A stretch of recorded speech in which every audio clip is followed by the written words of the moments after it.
बिस्मिल्लाहिर्रहमानिर्रहीम। अस्सलाम वालेकुम रहमतुल्लाहि व बरकातहू।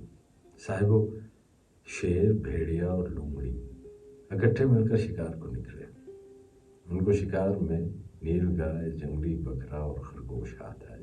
शेर ने देखा कि भेड़िया और लोमड़ी भी इस शिकार में अपने हिस्से की ख्वाहिश रखते हैं। उसने उनकी नीयतों को भांप कर पहले भेड़िए को बुलाया कि वो इंसाफ से तकसीम करे। भेड़िए ने कहा, बादशाह सलामत, आप बड़े हैं, नील गाय आपका हिस्सा, जंगली बकरा दरमियाना है, वो मेरा हिस्सा है, जबकि खरगोश लोमड़ी के हिस्सा है। शेर ने कहा, मेरे आगे तेरी क्या हस्ती कि मेरे होते हुए तू इंसाफ करे। उसने भेड़िए को करीब बुलाकर उस जोर से पंजा मारा कि वो फौरन हलाक हो गया।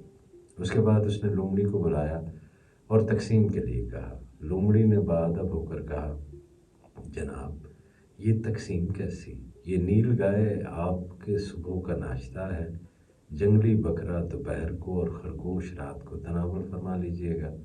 शेर उससे खुश हुआ और उसकी इंसाफ पसंदी की दाद देते हुए उससे पूछा कि ये इंसाफ की तकसीम तुमने कहाँ से सीखी? लोमड़ी ने कहा, जनाब, भेड़िए के अंजाम से।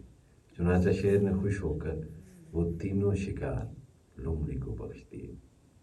तो साहिबो, दूसरों के अंजाम से इबरत हासिल करना अक्लमंदों का शेवा है।